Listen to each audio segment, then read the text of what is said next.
Hey everyone, Mario again, coming at you another episode of First Impression, a video series where I review and give my initial thoughts on films, either films that I have been meaning to watch, that I'm finally getting around to watch, or the latest theatrical releases.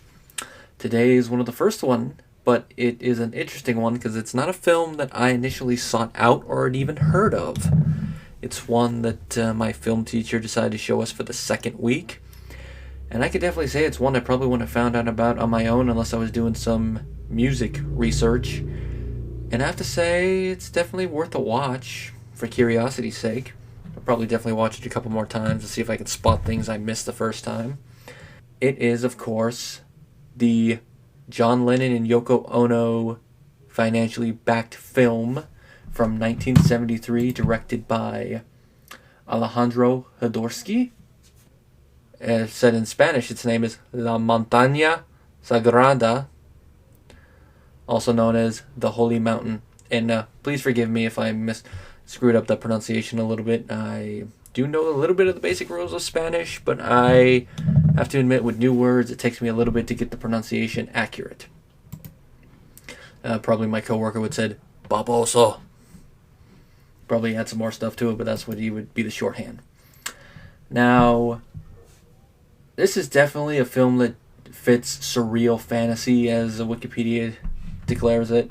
And that's putting it mildly, because as my teacher put it, and as I noticed while I was watching it, this film is like an acid trip with the way it's shot, the way it's edited, and the way the story flows.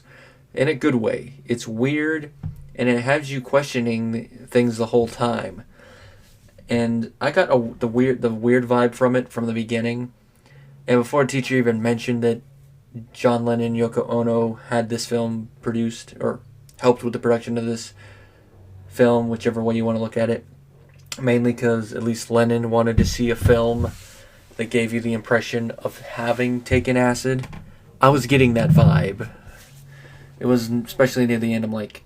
I was thinking, if this is how the film is normally, I wonder how this film would be if you were watching it under the effects of drugs.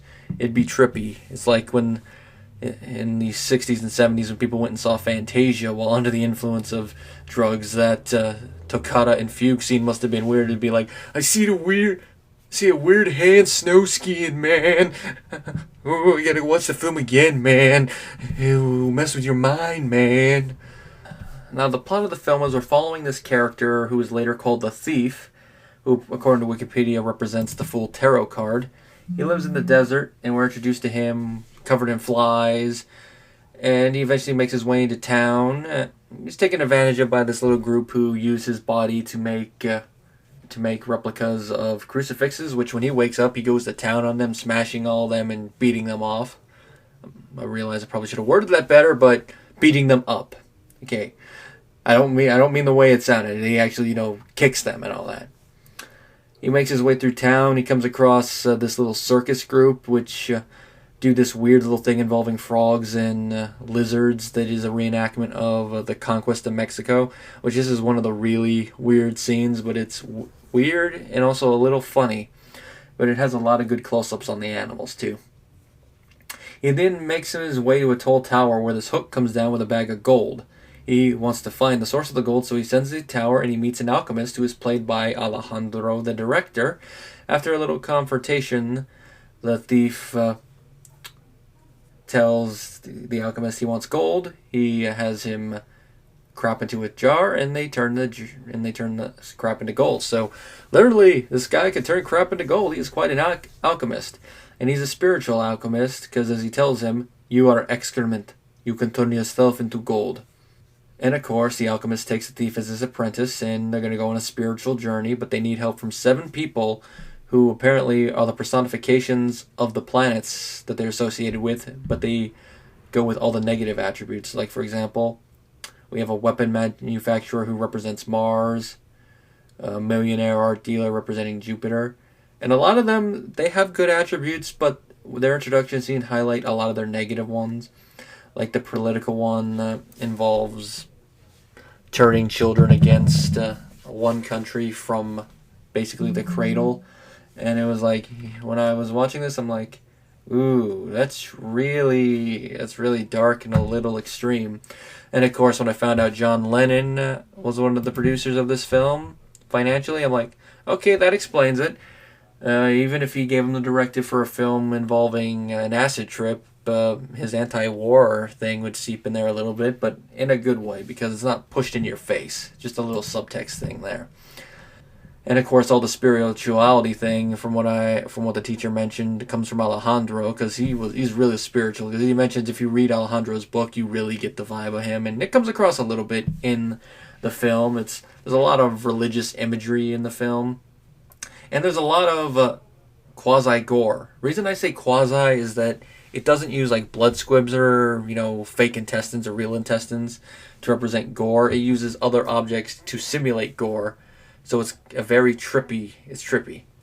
It gets the point across, but it's a little weird. Like a couple of scenes where it's supposed to be stuff coming out of people's guts and all that. They're like birds coming out. So there's a little bit of symbolism there if you think about it, because it's not only the person dying, but you can look at it as their soul escaping their body.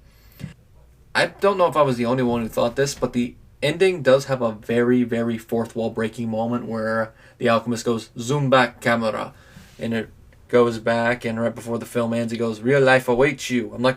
Awaits us, excuse me. I'm not going to spoil the context fully of this scene, but with that acid trip vibe in mind, it's like, is this supposed to be a metaphor for coming down from an acid high? I wonder if I'm the only one who's thought that. If so, it's a little interesting way to look at it. But if anyone else has thought about it, let me know, because I should have brought that up in class, really, and seen what the teacher thought. If he thought, that'd be interesting. I wouldn't be alone. The cinematography is wonderful in this film. I mean, with what type of film it is, it has to be wonderful in order to get that point across. The costumes are pretty good for what they have to be. The acting, so-so for this type of film. This is more about the vibe of the film than it is the acting. I mean, a lot of the first 20 to 30 minutes of the film is done visually with no dialogue, so most of the acting in that part is visual. So it's not really a film that really needs to have Oscar caliber acting, or like acting that you'd be like, oh, that acting was so amazing. It's competent for what the film was going for, because it's more a visual film. I mean, even Alejandro, his delivery is not going to be winning any awards, but he gets across, like, you are excrement, you can change yourself into gold. He delivers it pretty well.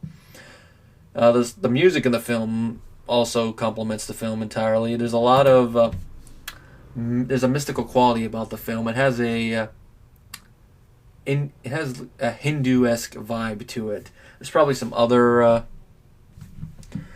spiritual cultures going on in there, but that's what it came off as to me, or at least predominantly what it sounded like. I'd have to probably listen to it again to actually get a little bit of a closer vibe with it, because I was paying more attention to the images on screen, and the music was registering, but it's different when you're just sitting there and listening to the music by itself than trying to watch it with the images the first time, especially in late afternoon, early evening in a classroom. And the film, like I said, it's worth at least one watch for curiosity.